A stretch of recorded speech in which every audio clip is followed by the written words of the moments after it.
Welcome, welcome, welcome. How is everyone doing today? This is Sonia with the Knowledge Power Hour. We're all the way in Hawaii today. I'm sorry I didn't be able to do the live earlier this week on Wednesdays like we usually do, but I was busy. You know, when you're on vacation, you're busy, so it doesn't matter. But I'm here with my brother today, and I think this is going to be a great treat for y'all. I'm just talking with him. We just chatting it up so he can give the deets on what he think about life purpose and what he think about how finances blends into that. Hey, Orv, how you doing, bro? I'm doing good. I'm doing good. Okay. So, what was it that what do you think about people in their life purpose and how their journey goes? I think it could be what. First of all, I think everybody has a different life purpose. I think everybody should be able to actually share that life purpose once they find out, what I would like to do. And most of all is you got to understand it's a journey in itself, and that may be your life purpose to just experience a journey to the best of your ability. So it just all depends on those little pieces that you can kind of take out of life and put them in for the things that you would like to like leave behind generationally, like but down your lineage and pass off things to your family. Okay. And I think it's kind of hard sometimes, even especially for my generation, when it comes to their life purpose. It's usually that even with the generation before us, that Mhm, sometimes we end up finding our purpose later on in life because we're so busy. mhm. For the younger people, what do you think would work for them as far as trying to find it faster? I would say that just starting off with that. Well, first of all, I would say like I think my life purpose is to make whoever I bring into the world be able to go further than myself. Yeah. And then for the younger generation, I would say uh, you're not going to know everything at once. I Mhm. would say that the cliches that people talk about, a small circles or whatever, I would say expand your circles. You should have your the people that you can trust your life with. But when it comes to like a experiencing your journey through life, Mhm. you would try to get as large of a circle as possible. People that talk in finance, they kind of talk about networks. So you Mhm. have networks of people that you can come to and kind of talk about one specific thing or another specific thing. There's a saying that's saying like, hey, if we exchange a dollar, you have a dollar and I still have a dollar, but we exchange ideas. You have two ideas and I have two ideas also. Mhm. So kind of go through that practice of like meeting people that don't look like you from different places that have different experiences, and I think you'll do well. I think that's a big thing. I think with the generation, some of the generation I'm in, that sometimes they think being close knit is the way to go sometimes. Mhm, And it just depends on what aspect. For me, I have a close knit circle mhm, and I'm constantly pulling in, pulling out, pulling in, pulling out mhm. in order to make sure it's a balance for Yeah. me. But as far as meeting people, like here being in Hawaii, I have had some great Yeah. conversation with people I didn't even know. Mhm, And whereas other people that I was with, they like, why are you talking to them? Or they're giving these weird looks, but why not? mhm. I think conversation is everything. I've learned like different places that we can go and Mhm. do things the Yeah. next time I come back. And so I'm writing things down. So because if you don't know and somebody else know, Yeah. why not? I always tell myself every morning when I get up, I have a millionaire mindset, but I have a billionaire bank account. Yeah. That's the goal because we all sit on, and I try to get people to understand we all sit on in our purposes and stuff with the ideas and stuff. But the one thing I try not to do is gatekeep. What do you Mhm. think about that when people gatekeep information? I know you don't because you tell us everything, Yeah. but there are people literally out here that gatekeep information and don't even understand how rich Mhm. the graveyards are. Yeah. What's your take on that? So I think with the gatekeeping thing that like everybody should like allow like that knowledge just to flow. It's like with the same thing with money. People hold ideas or whatever. That piece of information that you could provide somebody else may be the thing that put them over their threshold, and they could possibly do the same thing for you. So that just the fact of like sharing information is a great tool to like learn understanding things that you don't understand, and being able to like just use people in a positive way where like everybody's growing and you're not stunning growth of anybody. So being able to do that and it just helps out a lot. With the ones that do gatekeep, they got to understand that like they're stunning their own growth also. So if somebody finds out that you're not a person that provides help or maybe knowledgeable, they'll look right past you. And especially when you start to being the one to try to be the one that's actually on the asking end of the information or whatever. But some people, they don't help other people out unless they're like willing to help people also. So I would say that would be just something just to understand that like in the long term is something that's not going to benefit you in just like in the long term. Okay. Yeah. Yeah, I get that. I really do. Because in this day and time, a lot of people stray away and they're not understanding that in order to get somewhere, you got to build. You got to be able to build and be, as you would say, diversified, Yeah. not just mentally, but physically Yeah. and financially. Yeah. And so, with saying that financially, what is your take about combining the two? Just say that again. What is your take on combining the two when once you find your purpose? Yeah. How do you diversify and financially combine the two? So I think with that, once you kind of find your purpose, the things that financially come with that, it comes a whole lot easier. So like I would say like I don't know how to put it, but like it's one of those things that you have to be able to do. It's a fact in the world that you can't live without money or live financially. So if you're enjoying something and you say, hey, this is my purpose and how I'm gonna do these specific things or items on a daily basis, go on ahead and enjoy it and make money off of it. And that way it kind of multiplies a what you will actually do, and it also brings in more money as you go along with it. Okay. And so, with that being said, how do you get your children to find their purpose early and to diversify? Mhm.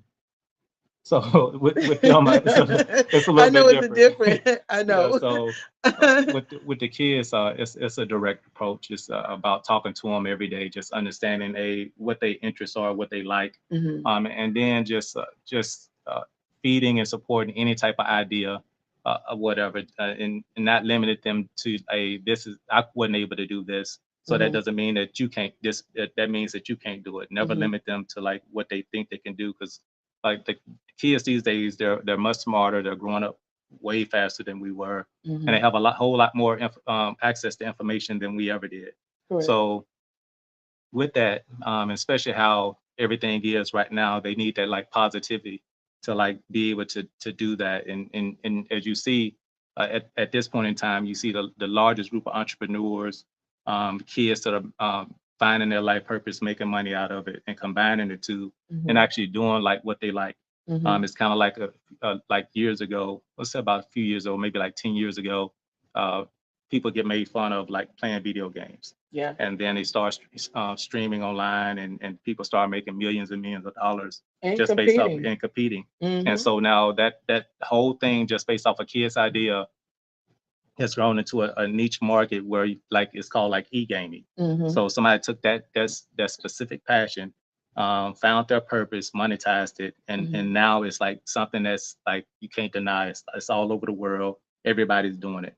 So I would say with them, let them try the things. So like things change, or things evolutionize like as we go forward. So never try to stunt like somebody's like growth based off of, well, it happened this way when I was your age. Totally different time, totally different access of information, and money is much easier to like get in this day and age. Yeah. And I think that sometimes even with the older generation, and when I say older generation, I'm talking about me because I'm 52, and I feel like and some people put that class of this is the older generation. The baby boomers are also, that's another class.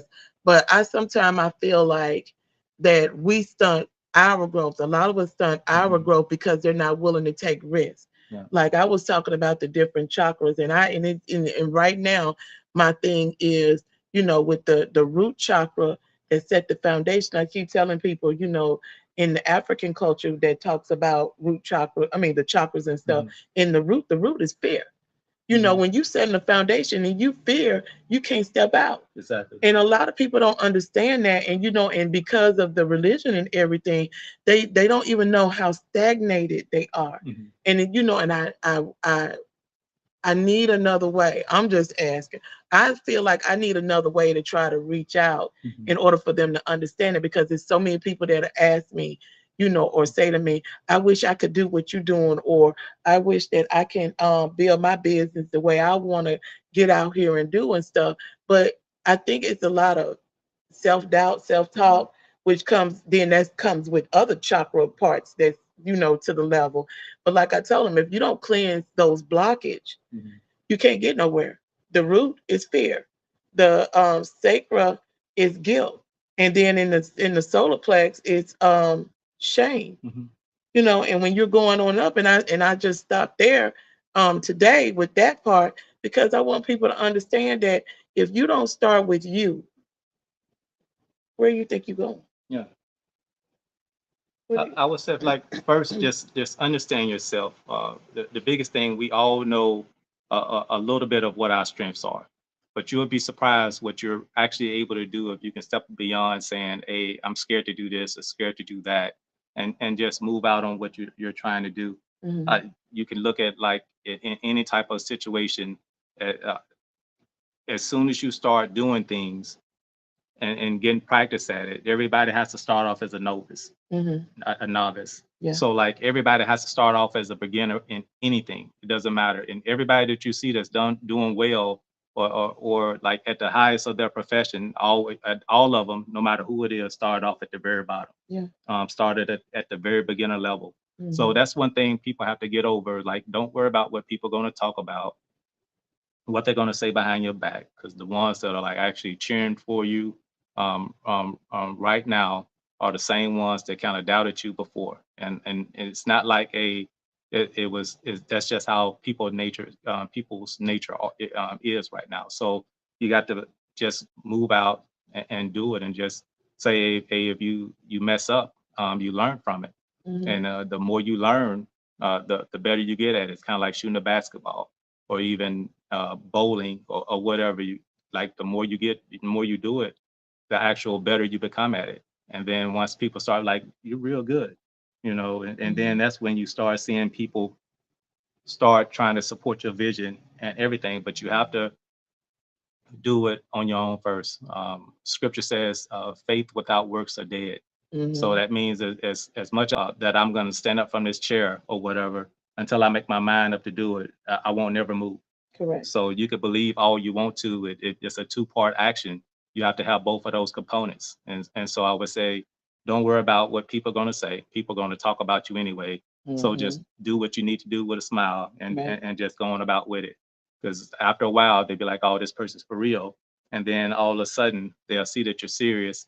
And then that's how you turn like what people call their haters on their side, on your side to be able to like get those things that you want to accomplish done.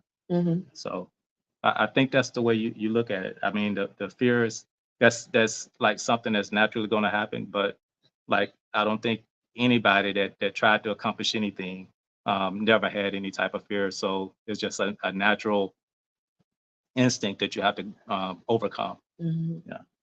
With me, I had to think about it, because it took me so long to get to this place where I'm at right now. Yeah. And I thought that it was because I'm always overthinking stuff Hmm. and I'm always planning, and I won't move until I get a certain component the way it was. But then after I started studying with the Hmm. chakras and stuff, in actuality, it was nothing but fear. Hmm. It was fear to go to the next thing. And it wasn't me trying to be a perfectionist. Which I always do. I'm very critical of me. Hmm. It ends up being the fact that I was too afraid to step on out further because Hmm. I didn't know. Yeah. Doing this, I didn't know what the Hmm. next steps were. No matter how many people I watched, no matter how much I studied, I never knew for me So what the next step was. And I mhm. think a lot of people get complacent Yeah. in that space. So kind of think about it like if you're like just walking down the street, you can only see so far. Mm-hmm. And every step that you take while you're walking down the street, you can see just a little bit farther, Mm-hmm. further. So that tells you at that point in time, a only thing you need to do is just keep taking steps towards your goal, and eventually you'll get to your destination. You understand it, but like while you're doing it, just don't say, "Hey, I see what's going on," but actually observe everything going around you, Mm-hmm. so you can assess that and actually enjoy it also. Mm-hmm. So the thing that takes a lot of fear away is like as you're scared of stepping, and as you step, you're enjoying the view and the experience that you're actually Mm-hmm. having and sharing it with other people. Right. So automatically that fear turns into like like how can I say it, like something that you like enjoy. So Mm-hmm. you automatically flip the script on like a it's no longer fear. It's like, hey, I know I'm going to take this step. I don't know what this step is going to bring, but I know that I know it's going to bring something Mm-hmm. exciting. And then if it doesn't bring something exciting, you You learn learn on it. from it. You Mm-hmm. learn from it, and Mm-hmm. but you still get to be able to have that experience. And you kind of talk about when you get to the end of your life and you're like, hey, I could have did this, I could have did that, and that's where all those missteps that you wouldn't take come from. Yep. Yep. I And get that. yeah, so you knew you had it in you, Mm-hmm. but you never did it, and Yeah. that's what that Yeah. regret comes from. Mm-hmm. Yeah, so I I get that yeah. because I had a spiritual mother that was that way when in her final days. She was begging. I sat there and I watched her, and she was begging God for more time. Hmm. And I tell people on the show all the time, I want them to go out and just do. I don't care if you're 92 or 22, get out and just do it. Hmm. And that was a big impact on me Yeah. to hear her asking God for more time because she gave her life to everybody. Hmm. She gave it to the church, she gave it to her children, she Yeah. gave it to her work, but she never made the time out for herself and what she desired to do. Hmm. And then she wanted to get it done, but then this battle with cancer ended up winning. Yeah. But still, in a sense, she still won because she changed lives Hmm. in the moments that where she when she was transitioning. Yeah. And I tell people, don't say I'm too old to do nothing. Hmm. I know people who are 82 that's graduating in May Yeah. from college, because they always wanted, they don't raise their children and did everything. And now this is the time for them. Yeah. They don't raise grandkids. And they said, I want my degree. Exactly. Like I got my degree. It wasn't even about the having a degree for work or anything. It was like I was disconnected Hmm. and I wanted it because I didn't finish it. Yeah. And so I finished it. Yeah. And I don't think with self accomplishment, I don't think it's anything wrong with that. Mm. It was a $58,000 bill, but Yeah. it was something I accomplished. Yeah. You get what I'm saying? Yeah. And some people don't see things like that. Even Hmm. though I took a lot of management classes and with the healthcare, it still works because it helps me with this. Yeah. And you just have to find that purpose to flip the script. Yeah. Now, let's go into your talent. Your let's get into your talent. Hmm. Because I think this is your niche. I think Hmm. this is your purpose. I think that when it comes to finance, because I appreciate the fact when I do come to you that you're very, very patient with me. Hmm. But I think that a lot of people don't understand, especially being black, how important it is to be financially stable, Hmm. not just for yourself, but teaching your children how to be financially stable. I see a lot of people now running to get life insurances to start the living trust and Hmm. everything and making themselves themselves the bank. Hmm. What is your thoughts on that? I think that's very important. So, like everything you have to do is you have to set yourself up, and like based off of being literally like hundreds of years behind other races on like being financially stable, Mm-hmm. whether they can pass down assets on your kids, you have to start somewhere. So you have to know, hey, you got a certain lifespan that you're going to be able to live, 80, 70, 90 years old if you're blessed.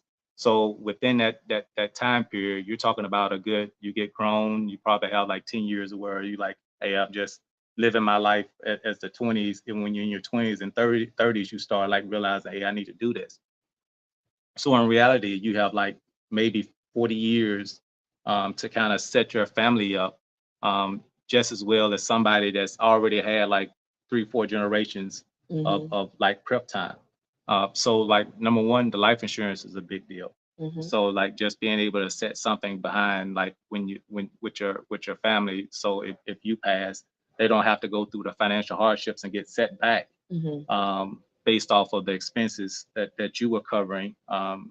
When you pass, they'll be able to continue on, and that also deals with like funding education, schooling, any type of medical bill, and so forth. And the Mm-hmm. same thing with like the medical insurance. If you're able to set aside bills for other things, set aside your money for those type of investment vehicles, Mm-hmm. and don't get caught up with saying, well, those are like, hey, they're scams or whatever. Those things been set in place to be able to transfer wealth. A lot of times tax free, Mm-hmm. so you don't have to pay any tax on them.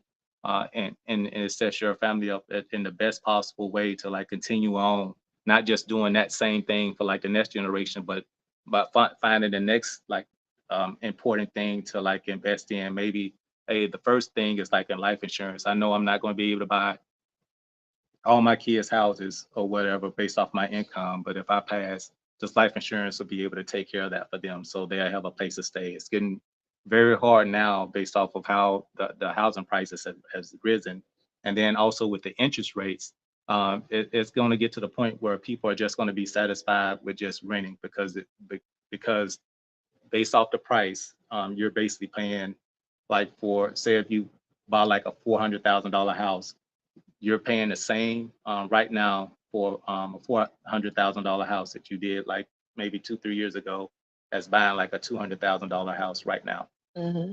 And then with inflation, your purchasing power actually lowers. So Mm-hmm. being able to set your family up for that and having them at a good position where they can carry on the next thing is like, okay, I set them up with the money based off the life insurance. Um, and having a plan say, hey, if I pass, pay off the assets we have right now. So now you Mm-hmm. have assets that can produce income. Mm-hmm. And then the next thing you do, hey, let's go buy some more income generating assets. So now you done did in 2 generations, even though you're not there, they're now setting up your grandkids Mm-hmm. and their grandkids' kids. Mm-hmm. So just being able to continue with that on, it's just like you get lucky, you'll be able to accomplish about half of that right now, Mm-hmm. and you leave it up. And that's why financial education, like you kind of talked about earlier, is very important for the kids. Even like setting them up with credit cards, not letting them use it, but just letting them have that credit build up Yeah. as soon as they turn 15 or 16, based off of whatever credit card you're using to get those for them. Mm-hmm. Also setting them up with accounts. I tell you one thing that everybody should do when they have kids. It doesn't matter how much you do, but just get it started and set up. So like once your kids are born, or you have a kid that's born, or even like if you practice and you have grandkids, once they're born, set up a trust. Mm-hmm. With that trust, just put $50 a month in that trust. Over the time of the between that time and the time that you decide to give that gift, you'll be surprised how substantial that how much they have. So when they graduate high school, or when they graduate college, or when they decide to get married, you can pass it. It'll be in their name at once they turn 18 years old. But you can teach them enough. Be like, hey, you're getting this email about this trust or whatever, these letters about this trust, but like I'm not going to really pass it off until you do this And have and have responsibility. responsibilities. So when they start off, they're not automatically getting in debt with Mm-hmm. like trying to build a down payment for a house, or trying to like if they're entrepreneurial, trying to start a business or whatever based off of whatever skills they have Mm-hmm. or whatever. They have that nest egg that's been given to them, where you just taking $50, and as you get increased, you get your kids a raise or whatever. It may take back some of the allowance that you give them or some of the things that you buy for them, but you putting it in a vehicle that's gaining money over a course of like 20 years. So you're talking about giving like based off of 50 or $100 a month, something like 20, $30,000 about time they get ready to move out in life. So they'll be able to like do those things that like other families are able, other kids and things that they're able to do based off what their family did for them. Right. Yeah. I get that. I get that. I think that that's a good start. I think people should work on that. I said I was going to do it when my son decided to have me some grandkids, which I told Hmm. him not too soon. Yeah. But when he do, like I tell him all the time, I said, you got to be able to afford you. Then after you learn how to afford you, then you can afford a wife. Exactly. And then once you afford a wife, then y'all work on affording children. Hmm. Because I need you set up. Hmm. I'm a stickler with education and Yeah. everything, and he knows it. Yeah. You know, so I told him, I said, I'm going to be here to help you as long as you allow me to, Yeah. because what I wasn't able to do for you, Hmm. the way I wanted to do, I will be able to do for my grandkids, Exactly. because I'm going to set you up as best as I can right Hmm. now, because this is my now. Yeah. But I'm going to make sure the grandkids are set. Hmm. And he was like, okay, but we still got a journey to go because Hmm. he's only 22, Yeah. but still we're in a good path of the route that we're Yeah. going. It's just to deal with just always starting. It's Yeah. just Mm-hmm. starting and then getting a routine and a habit. No matter how Mm-hmm. hard, be like, man, I want to use this $50. Hey, Beyonce's coming to town, and I just need to Mm-hmm. find $50 somewhere else. Get the seats that's a little bit higher into the stands and put that Mm-hmm. $50 into your kid's account Yeah. or whatever. It's that $50 within like 5 years would be just enough to actually pay for that ticket down the line if you decide to do so Mm-hmm. with based off of what you want to do. So like I can't like express enough of like just being able to like educate them, Mm-hmm. and you can't overbear them because like that stuff for kids is like boring Yeah. or whatever. I have Mm-hmm. a 11-year-old. She likes it because she likes to see she plays some game or whatever.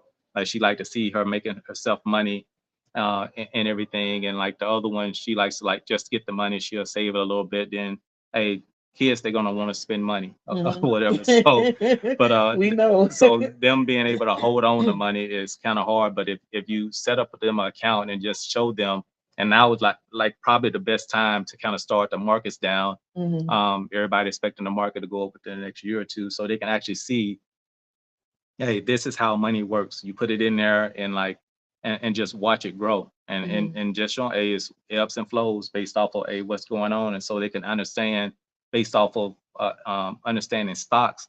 They actually get a better understanding of like Mm-hmm. what happens in the world. Mm-hmm. And like for the most part, kids are the best investors that you can find because they're always in the know. Yeah. They know what the trends are, Mm-hmm. and they know what's the next thing that's going to be popular. So I use that as like, hey, what's going on? Hey, what you think about this? What you think about that?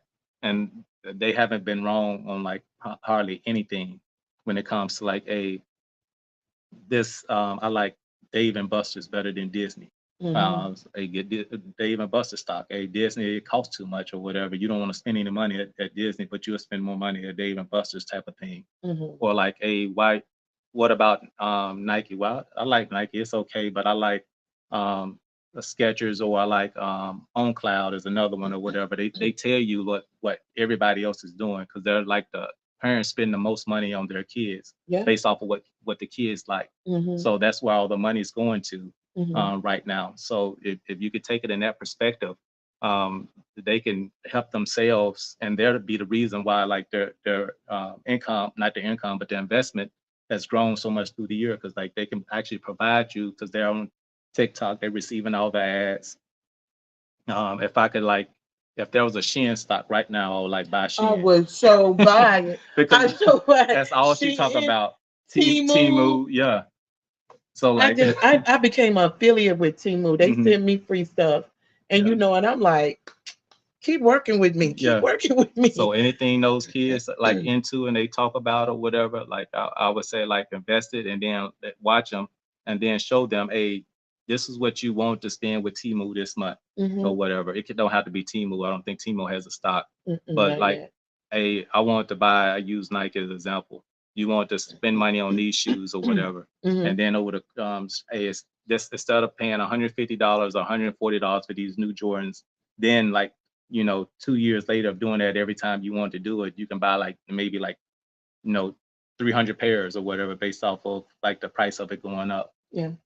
So if they're able to see it in that aspect of saying, hey, I had a pair of Jordans that I never really want to wear until I want to like show off on somebody when they're Mm-hmm. on my shoe game or whatever and Mm-hmm. everything. So they Uh, still do they, that.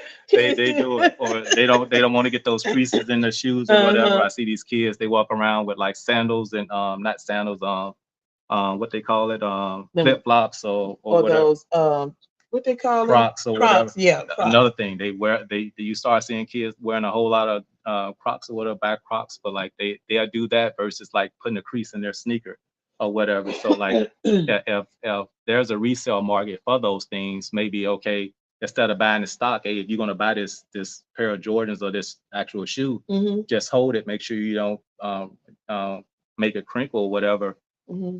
and they can actually start like acting like a business where like, hey, I bought these shoes for 140, $150 10 And years. I flip mean, them. like 5 years down the line, hey, I can sell these jokers for like $1,000, 1,200 just based Mm-hmm. off of the value that they're now out. So Mm-hmm. like they got to think in that type of aspect versus wearing them, they're wearing them every day. Within about probably about a couple of years, they can't Mm-hmm. use it anymore or Right. whatever. So like even if it's not like stocks.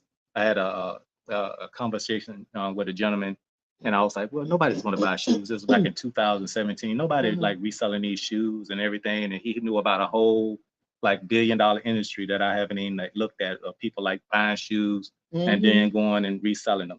There's So, a place downtown in mhm, Atlanta, and I didn't know that's what they did. mhm, I was happened to, and I would happen to. I was sitting out there waiting to get into yeah, this restaurant, and I was looking, and I was like, let me Google them. yeah, And so, because all I saw was clothes, but on this wall, it was just nothing but shoes. yeah. And I'm like, what do they do? And this guy had a pair of Jordans that was a 2001 for $15,000. And I It's was like, probably the what? Jordan Dior. It just matters what type of Yeah, shoes. but Yeah, he had some shoes in there. hmm, None of his shoes was under $1,000, I don't yeah, think, from what all I was scanning. hmm, And I was like, for real? hmm, And then he had classic like jerseys and different yeah, things. There was a lot of them. I said, I never thought that, people did that yeah. So until I saw that. they got the idea from kids. That's why all that stuff comes from. And It people were kids. going in there because I Yeah. kept like, why are they going in there? Hmm. It didn't look like much, but Yeah. then I realized after I got on the site, I was like, wow. Oh yeah. Hmm. That's what so like that's like probably if they're able to do stuff and like them with like they didn't capitalize it now, but what kids getting where they're able to resell shoes or whatever and making it into like $1 billion market. Just think about a person not being able to like not actually stunning their kids' growth Hmm. or saying, hey, you can't do that. That wasn't available or that would never happen when I was that young. You just can't say that nowadays. Hmm. So, but when you're talking financial education on your kids, you got to actually show them proof and showing them how it works versus saying, hey, look at this stock price today or stock price tomorrow.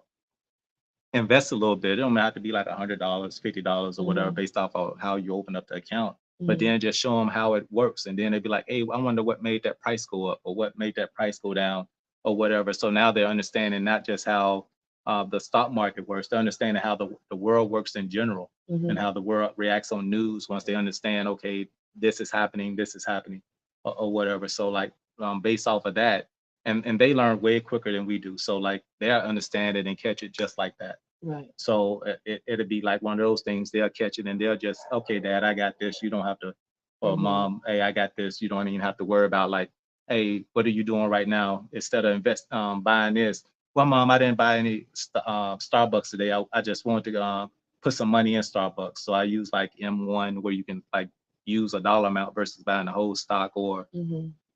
to invest in, or where I wanted to put the money in this versus like they just spending some money on some Starbucks or Hmm. whatever. So now they're taking their money and they're investing it, and then like, hey, if it goes up $100 or whatever, then they're like, okay, I did 100, I got another 100. Let me take that 100 out. So now I still got another 100 that's still working money for me. Hmm. So if they start thinking like that versus just spending money all the time and not seeing any return in it itself for instant gratification, Hmm. uh, I think like anybody's kid, it'll pay off in the long run. Hmm. what is your thoughts on instant gratification? I wouldn't even let you roll by that Yeah. because I think that I know a lot of people my age Hmm. or older that is always looking for these instant gratification, whether it is instead of working hard to change their lives for healthy eating, Hmm. exercise, and everything. They're always looking for this magical pill, Hmm. or they're always looking for something that's instant instead of what do you think about instant gratification? Well, on the part with like enjoying yourself, especially when you work for it or whatever. Mm-hmm. I've been taught, especially by my wife or whatever. Like sometimes you just got to you work hard for it and enjoy it Mm-hmm. and everything. It may make but it's all about the journey. You don't want to like get to your end of your life and be like, well, man, Right. I wish I would have spent this money Mm-hmm. on this, or like saying, dang, I wish I would have had at least five more cakes I could have ate, or pieces of cake I could Okay. ate, pieces of cake or whatever. You'd be surprised what probably go through people People mind or mind. whatever. Okay. And everything. It's almost like a when people talk about a prisoner or whatever, hey, what's your last meal? And they be like, dang, and they come up with the craziest thing because that's what they've been like craving, but Wanting. never Mm-hmm. never had the chance to get it or whatever. But like for the most part for adults, like the easy pill, like if it's, it, I would say like if people are willing to do certain things, they have to be able to work for it. There's nothing.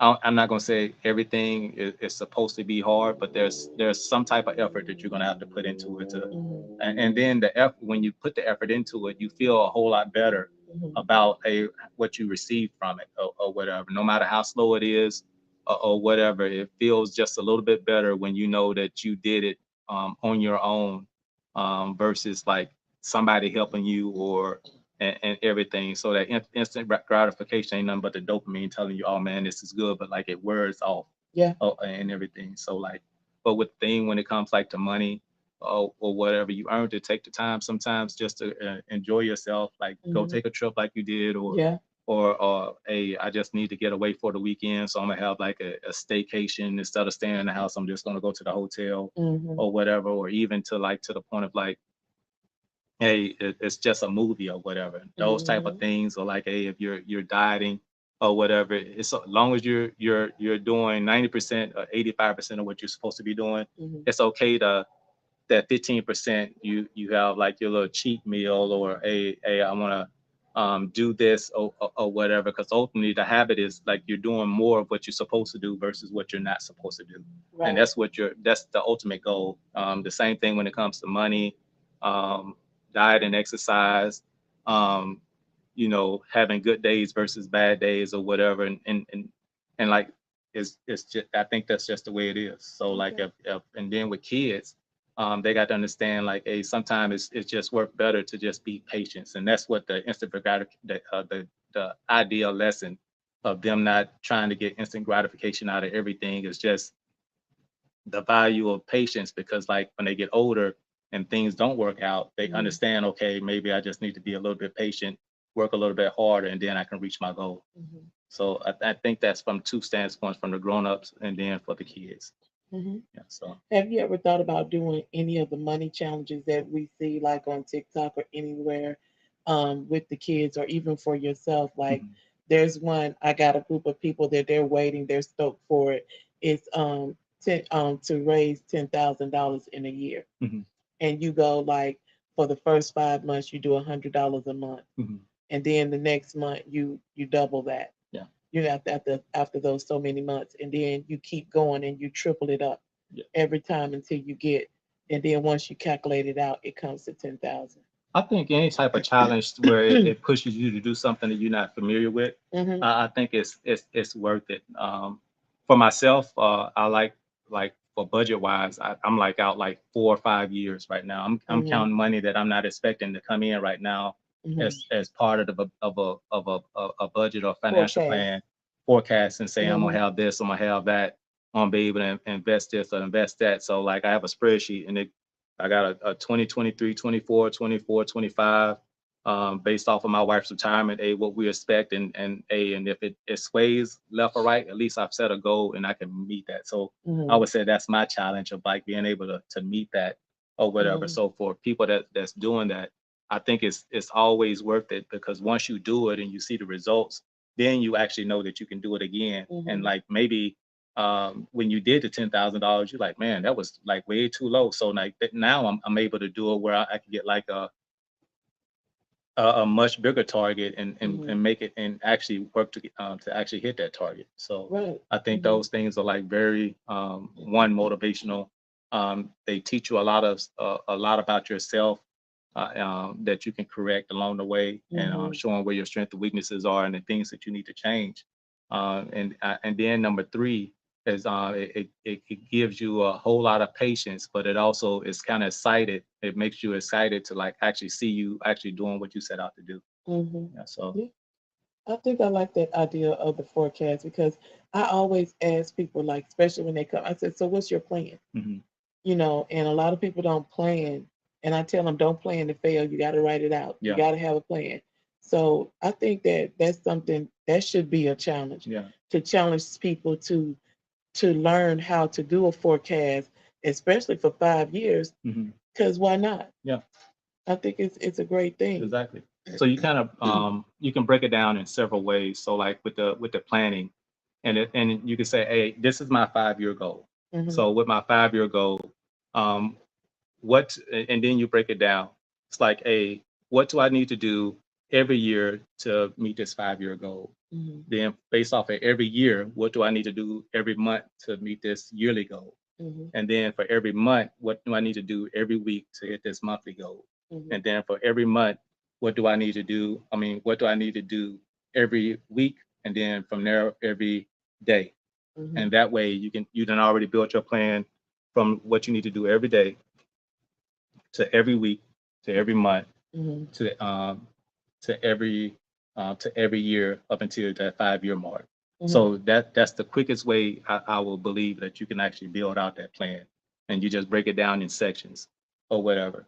So I Hmm. have a vision board in the bedroom. I'll show you before you leave, but Hmm. it's like a 5 year. There's so much stuff that goes on within one year that you're like, it discourages people once they don't meet everything.